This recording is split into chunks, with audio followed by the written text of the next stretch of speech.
It is 5 o'clock somewhere, and you've tuned into Season 2, Episode 21, the first installment of Barrel Room Chronicles' two-part season finale.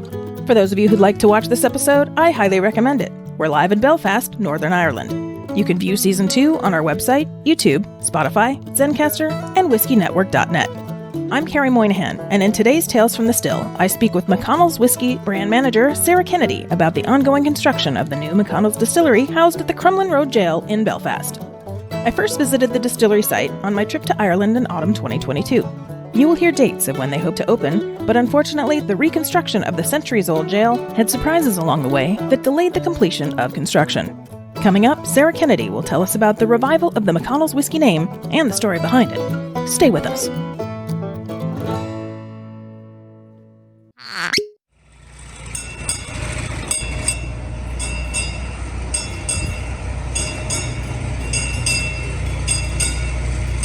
So we are here at the site of the new McConnell's distillery in Belfast, and I'm here with Sarah Kennedy, who's going to tell us all about the construction that's going on. Sarah, tell us, what is happening here? Where are we looking at? We're at the Crumlin Road Jail. This is the A-Wing, and the A-Wing is owned by J&J McConnell's, which is the McConnell's Irish Whisky distillery. We started construction here in July, but the project has been, on the cards for a number of years now. It's just taken us a bit of time to get the right approvals in place. So the construction started in July. We had a bit of a media blast, and we spoke to the media and the government in August of this year. But by next October, we hope to have the soft opening of our distillery. Oh, great! We have a number of different milestones ahead of us. We will be bringing pot stills into the distillery. Yeah, show me. How are they going to get that in? Because you can't really break down an ancient building like this. No, we can't touch the outside of the building at all.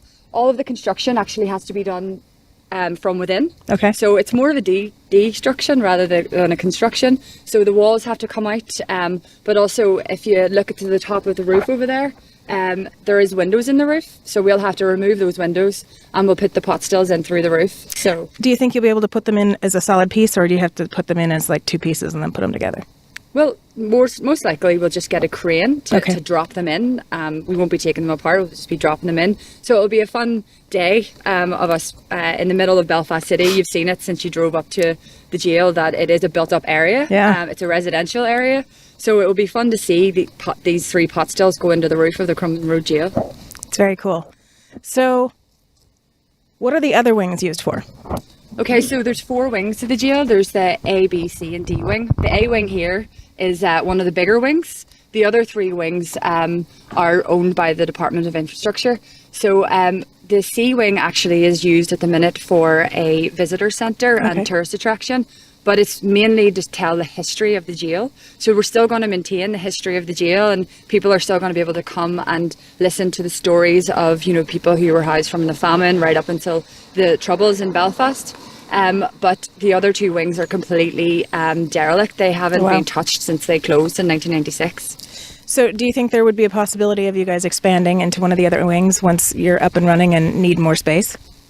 Well, it's taken us long enough to get into the A-wing, so I think we're going to make sure that the A-wing is fully functional and as successful as it can be before we start thinking about expanding. It is very big. We can't get in there today, but I would love to be able to show you around inside, and the next time you're over, you'll come over and you'll see that the wing itself is absolutely huge.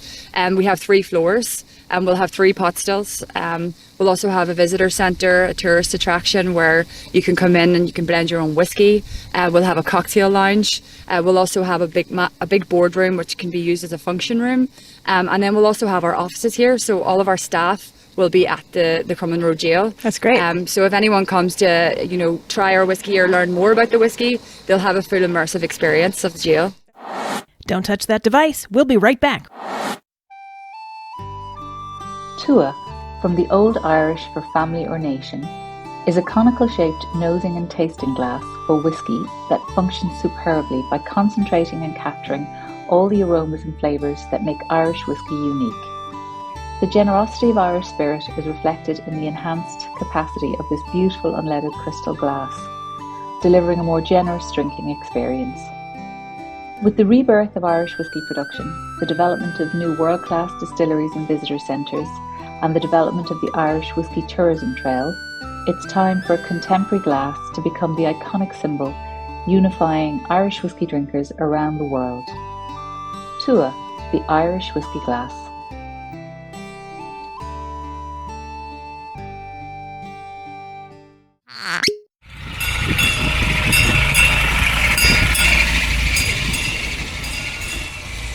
Hi Sarah, how are you? I'm good. Very good. So you've brought me to this beautiful, wonderful pub. Let me hear a little bit about this pub before we get started on McConnell's. Okay, so we're upstairs in the Duke of York. There's been many whiskey tastings up here, also, events. I had my 30th birthday party up here last year, so I'm giving away my age there. But yeah, we've moved up here because on a Saturday at this time, it is the afternoon, but it is very busy downstairs. And that is because the Duke of York bar is just very central to Belfast. Willie Jack started this pub many years ago, and it's just been going from strength to strength. It's a place for weddings, tourists. We were over in there at the Friend in Hand, which is just a stone's throw away from here. And as well, this pub has, deep whiskey roots. You just have to look around at some of the old whiskey mirrors, just to see that all of the Belfast whiskey that used to be around back in the day. It's no longer here, unfortunately. Right. Let's talk about back in the day. Okay. So McConnell's, which we brought 2 bottles here, used to be a big whiskey producer here in Belfast before the Prohibition. Thanks, America. It's all your fault. Tell me a little bit about the family history and how they started McConnell's and then why it was resurrected. Okay, so the McConnell's family were from Cumber, and they started the whiskey brand in 1776, which is a very significant year in America, of course. You have lots to do with your timing belt here. Yeah, we were starting whiskey brands, and you guys were starting the country, which is an incredible story. I think it's a brilliant year. It also means that in 2026, we'll be celebrating our 250th anniversary. That's great. Which will be brilliant. So the McConnell's brand started in 1776, but back then they didn't have a distillery. They were spirit grocers, spirit dealers. And the family stayed in the business for many years. We can actually trace back to Hugh McConnell, who was John and James McConnell's father. He passed away whenever John and James were only 2 years old. Oh, wow. So Eleanor, their mother, she held that business for around 20 years before her 2 sons were old enough to take over the business. But it just shows how, females played a large part in the history of Irish whiskey. She was actually noted as a rectifying distiller back then, which I think is an incredible story. We call her Eleanor McConnell, Mother McConnell. Obviously, as a female, I find this incredible, and women in whiskey is growing, and I just find it fascinating. But it shows how Belfast was really ahead of the time and how females played a large part in industry at the time. So fast forward then to when the distillery opened, which was in the 1800s. So John and James opened their distillery in Ravenhill Road in Belfast. It was called the Cromac Distillery, but it was actually J&J McConnell's. They had a beer and they also had a whiskey. So they had a brewery where they made stout, and they would have used porter grains for their stout. Okay. I'd love to do a wee bit more history on it, and I definitely will delve into it a bit further. But they also had the whiskey distilling, which they were huge in the export market. So they shipped a lot of their whiskey to America, and they shipped a lot of their whiskey into the European market as well. They were huge players, very much industrial players at the time. They had their distillery. They also had 5 bonded warehouses in and around Belfast. And one of their bonded warehouses was just around 100 yards from this building. And it was in Dunbar Street. Okay. So Dunbar Street now has a bar in there, and it also has a market called Common Market that is drinks, food. It's a very vibrant part of the city. But before then, there was the J&J McConnell's bonded warehouse, which unfortunately suffered a fire in 1909, which was right in the middle of the city. Don't know exactly what started the fire, but it could have been as simple as a spark with all of the flammable liquid. And as I said, flammable liquid, it went up really quickly and destroyed 500,000 gallons of Irish whiskey. Oh, that's so sad. Which is a lot of whiskey. There's tales of how the whiskey would have flown through the streets of Belfast, which is, you can see in the newspaper clippings, which I'll share with you as well. And also it destroyed 500,000 gallons of Irish whiskey, aging stock. That's a lot of money. Yeah. And back then it was almost £250,000. Wow. In the early 1900s. Which was huge amounts. There's stories about how Even some of the insurance companies at the time were put out of business because they had to pay out these claims. But as well, the company showed lots of resilience, and they got back up on their feet again, and they continued to trade right up until the mid-1930s, which we know the reasoning for the America downfall. Again. Well, not just America, the export market was incredibly important, and it was a lot to do with that, but there was also issues in the Commonwealth, and there was civil wars.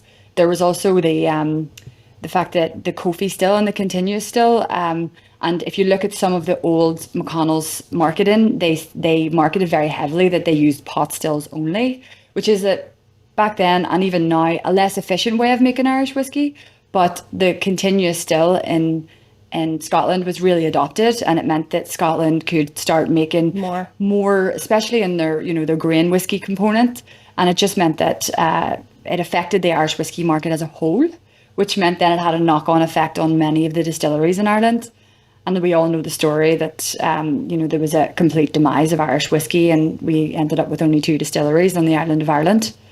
But yeah, I mean, there's a massive Irish whiskey renaissance, and we've been sure you've been hearing that everywhere you go in Ireland. What I'm doing here is showing the progression and how everybody's coming back online. So whose idea was it to bring McConnell's back, and when did the project start, and how soon do you think the distiller will be ready to have people come visit? Well, as we said, we visited the distillery. I showed you the site. It's a beautiful site in the Crumlin Road jail. But with any project in a listed building, it can take a lot of time. And the project originally started back in 2012 as far as that. Wow. So yeah, there was a group of investors then that took over the project. And we have a number of government bodies who are involved in the project, like Invest Northern Ireland, some of the local banks. And we are bringing this distillery back now. So that's been from 2016. So you can imagine now we're in 2022, and we aim to open our doors in 2023. So it's a long game project, and people have put their heart and soul into making sure that this distillery is built and that the McConnell's brand is brought back. And the McConnell's brand, whenever we were thinking about bringing a single malt distillery to Belfast, we researched into what brands were out there. We researched into maybe bringing out new brands, but the reality is the J&J McConnell's Irish whiskey brand has such a wealth of history, such a footprint in Belfast City, and we thought we would revive the brand and bring it back to the people of Belfast. That's great. I'm from Belfast myself, and as soon as I heard that story that they were bringing something that had lost its fire and lost its heritage, and they were reigniting that and bringing a physical distillery back to Belfast for the J&J McConnell's home, I thought it was fantastic and really compelling story. So how long have you been working for J&J? So I started in early 2020. So the brand was relaunched in March 2020, which was probably the worst time for anyone to relaunch a whiskey brand, because it meant that all of the trade shows, all of the travel, all of that sort of marketing that you would usually do with a product, the export market is massive in the Irish whiskey world. And it's a huge percentage of our sales go to the export market. And so that meant that we had to scale back and think, how do we do this? We went more online. We started doing more podcasts. And they thought, God, we need a brand ambassador to do this. We need someone who can, start speaking about the brand and start really, really doing a bit of research and talking about it on these podcasts. So then I was hired. I don't know why they chose me, but I'm glad they did. And I've been working with the brand now for 2.5 years. So about 2 months ago now, I was made brand manager, and we have brought in a new brand ambassador, and the company is continuing to grow. So it started off small, and now we have 6 employees. By this time next year, we'll have 50 employees. Wow. So it's just going to grow from strength to strength. Now tell me, you guys already have some liquid laid down, and it's aging, and is it almost mature so you can almost start getting it out? You have some out? How does that work? So we have a product. We brought, this is our first release. It came out in March 2020, as I said. It was actually launched slightly before in the US market in 2019. And then we launched it here in March 2020. And this is the first product that we brought out. We do source our liquid, like many of the Irish whiskey distilleries. We are growing, but we're still young, and obviously to have an Irish whiskey it needs to be at least 3 years old. Right. So we wanted to make sure we started to talk about our brand before we actually distillery, because then you can start to get the brand message out there and people start to become aware of your brand before you build the distillery. And by source, are you buying new make or are you buying already aged? So originally we bought aged whiskey. We bought old Irish whiskey stock as well, but we have started laying down our own new make whiskey for the past number of years. Okay. And so it means we have more control over the flavour profile, over the mash bill of the whiskey, and that will start to come through. You know, we do have we have our own blend, but it's a unique blend. It's a unique taste, and the taste is very distinctive. And we will taste it, and I'll talk you through the tasting notes very shortly. Great. So tell me, what you're going to have a visitor center. What all is going to be included in that? So when you enter, you'll enter into the reception area, and you'll be welcomed into the J&J McConnell's experience. Now you'll have a choice of what type of experience that you want to have. You get a fully immersive experience, or you can just, you know, come to visit the actual stills and get talked through the process of the single malt. But you can do everything when you go in there. So you'll have you'll be taken around the milling room. You'll be taken around the stills. You'll be talking about the process in which we distill our single malt. And then after that, you'll be able to go and blend your own whiskey, which is incredible because the blended Irish whiskey market is huge, and it's just really fun way of learning firsthand what goes into the blending process. And it shows you how much a blend can change the flavour profile of a whiskey. Yeah. Then you can move on to the cocktail experience where, since I joined the Irish whiskey market, I found that Irish whiskey cocktails are an incredible way to, number one, introduce people into Irish whiskey who are really reluctant to try, and also another way of really enjoying Irish whiskey, because neat whiskey is brilliant. I love it. I sip neat whiskey all the time, and then cocktails just kind of make it a little bit more sociable. And the flavors that you can work with in whiskey, it's very versatile. Just make it that a little bit different with an Irish whiskey cocktail. So we will have a cocktail experience as well. Great. What's your favorite Irish whiskey cocktail? Well, everyone, different strokes for different folks, but I definitely love an old fashioned because I like a spirit-led cocktail. I actually really like an Irish old fashioned because I do love the bourbon market, and, you know, love a bourbon and time and place for bourbon. But with Irish whiskey, there's just that lighter note that comes through. It doesn't seem as heavy. As well, you can add lots of citrus in there, which comes through with the citrus notes that come in whiskey, and then the honey notes that are in there and the vanilla notes just work really well with the sugar that comes through. And I like a dash of orange bitters in my old fashioned. I want to talk to you about the actual bottle because we get asked a lot of questions about it. It's obviously a bespoke bottle. Oh, it's gorgeous. And it's quite heavy. It's got a lot of glass in there. And the reason for it, it's very much like a decanter. The label itself, we seen the old bottle of McConnell's in the Whisky Museum that we were in. So we kept a lot of the brand, the logo is very much similar. And we've also kept whiskey without the E. Nice. So Irish whiskey, of course, is spelt with an E. We all know that. When I started with McConnell's, I was like, why is there no E? But the thing is that the E was introduced into Irish whiskey, and because McConnell's is so old, it's actually one of the oldest Irish whiskey brands on the island. We didn't actually ever adopt the E throughout history, and so we just decided to stay with history and not change it in any way, because any of the mirrors, any of the old bottles, all of the history, all of the ads and the newspaper clippings, no E. So we just didn't want to change history.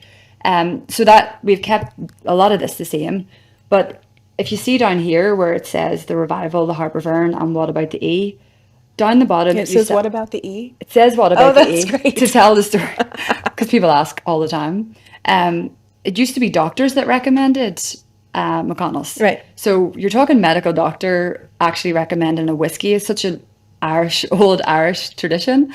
And you hear about how doctors would have recommended whiskey to sell all your ailments, but The common cold and the common sore cold, throat and sore throat, a little bit of whiskey.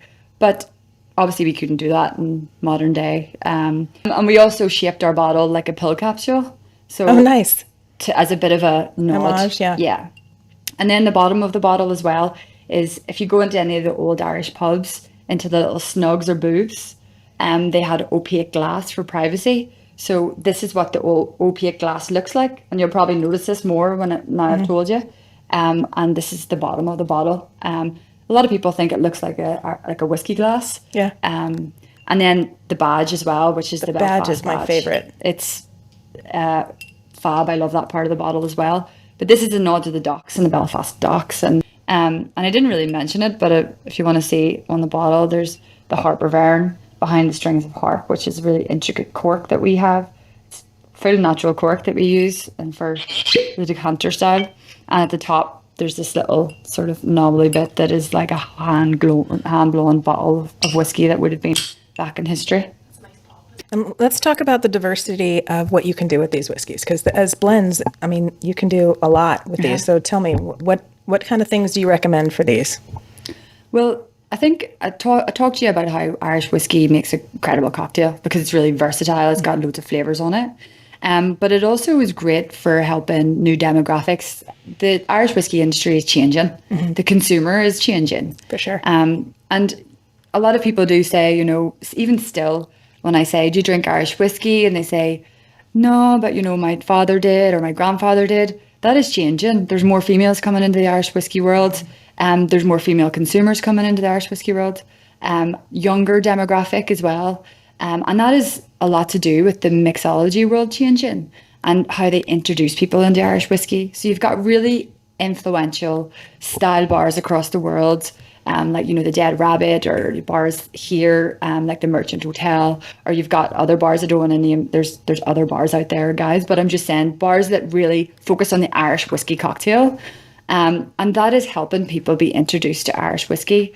And people who said maybe they didn't like the flavours of whiskey are now trying it in a cocktail, which is meaning it's making it more available and more widely available and more attractive to the younger demographic and some females as well. And then from there, then you move into your highballs, your whiskey gingers. And then some people then go to, let me try that spirit neat, because Irish whiskey, I think you should always try it neat first. Right. And then, figure out, do I like that? What do I not like about that? Do I add a little bit of water? Would I prefer some ice? Or would I like it in a long drink or a cocktail? So it's always great to try the whiskey neat first and see whether you like it. I agree. Wholeheartedly agree with that. But it definitely helps with the change in demographics in Irish whiskey. So as I've been going through the country, countries, because it's technically two countries here in Ireland, I've seen a lot of togetherness, and a lot of these new distilleries are trying to hire locally. Yeah. Is that something you guys are trying to do? Yeah, well, it's very much so what we're trying to do. Our CEO, John Kelly, is from North Belfast, which is where our distillery is going into. He actually went to school just over the prison wall in St. Malachy's College. Oh, wow. And, he's worked in the industry for around 25 years, probably more than that, but I don't know the exact number, but he's been in the industry for many years, and it's always sort of been a dream of his to work in his home city, and also to still work in the industry. So when he heard the opportunity to run a company that was a Belfast whiskey that was so close to his home, he really jumped at it. So you can imagine he really focuses on trying to get the community involved in the whiskey. And with the Crumlin Road Jail being in North Belfast, it's an area of Belfast that needs a lot of regeneration and a lot of TLC, really. Yeah. So what we are trying to do is to make sure we give the opportunities to people in Belfast. I'm from around 2 miles away from the distillery myself. Wow.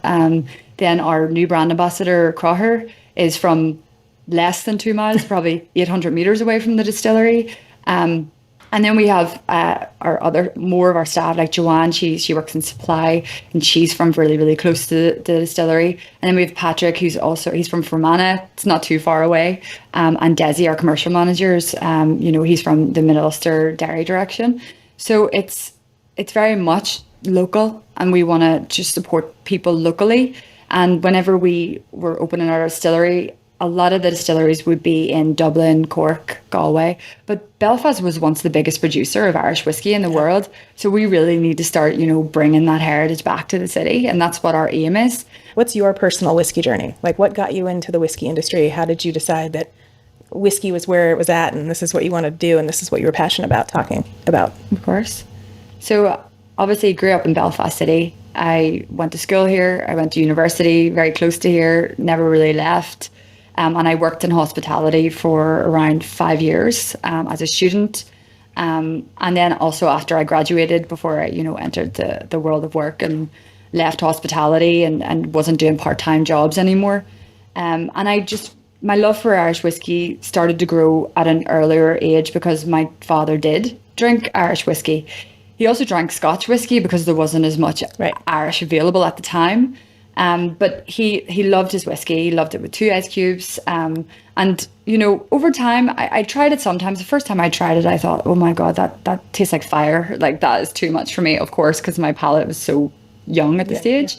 But I tried it with my father, and then I would have taken a lot of trips up the Antrim coast with my dad and tried it more then, in a cold setting with a hot whiskey. And then I was like, oh, this is really nice. And then after a long shift, having a whiskey with a drop of ice was brilliant. But even then, back in 2011, there wasn't very many options for Irish whiskey behind the bar. But I did try most of the Irish whiskies behind the bar. So after that, I did go into the world of finance for a few years, which I hated. I hated. And no, if any of my previous employers are listening to that, I didn't hate you. I just hated my job. And so then I got the opportunity to enter back into the world of spirits and hospitality again. And that's whenever I was like, God, I'm 27.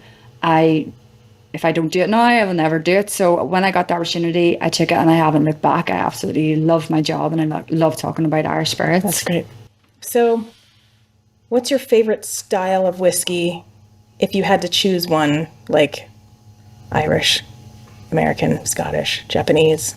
Oh God, definitely Irish. Sorry, no, nothing against any of the other categories. Like, I definitely have tried a lot of Scotch over the years and fab.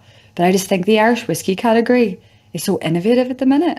And I feel like there's so much going on and there's so many different products out there.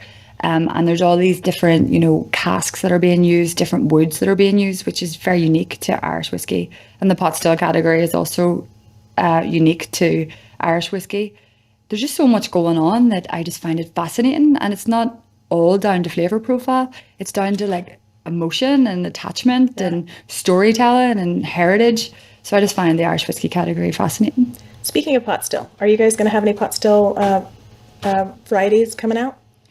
Well, at the minute, it is a single malt Irish whiskey distillery. We haven't even opened our doors yet. So it's not currently in the plan to have the pot still style, but when you have pot stills there, it's always a possibility to make a pot still style whiskey. But for the minute, it will be single malt coming off our stills for the foreseeable. Okay. But you never know. Great. Ask me in a year.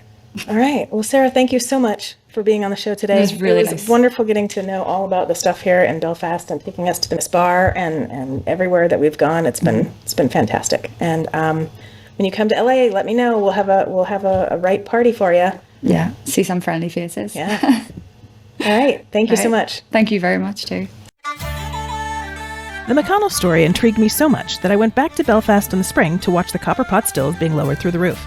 Join me next time for our final episode of Season 2 when I speak with Graham Miller, Master Distiller of McConnell's Irish Whiskey, and the CEO, John Kelly, who will give us an update on the distillery's construction. Plus, Sarah Kennedy introduces us to Jim Ingram and Ray Gallen from the Friend at Hand Whiskey Museum and Shop, where I got to see some whiskey bottles from the late 19th century.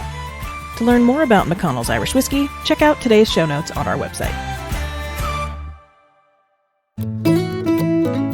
That does it for today's show. To read notes on this episode or learn more about our guests, please visit barrelroomchronicles.com. Want to interact with the show or have questions for our guests?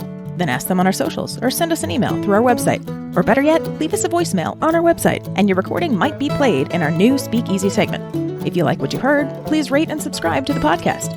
If you really liked it and you want to show your support, buy us a whiskey through our Ko-fi site at ko-fi.com/BRC or become an exclusive member of the Barrel Room Parlor, where you'll get exclusive content not seen anywhere else. If you work in the whiskey or spirits industry or just have a deep passion for whiskey and want to share your spirits journey, register to be a guest through our website. Last but not least, please enjoy your spirits responsibly. Thanks for joining me. Until next time, Solange-va. Barrel Room Chronicles is a production of First Reel Entertainment and is distributed by Spotify for podcasters and is available on Spotify, Apple, Google, iHeartRadio, YouTube, Amazon, and wherever you enjoy your favorite podcasts.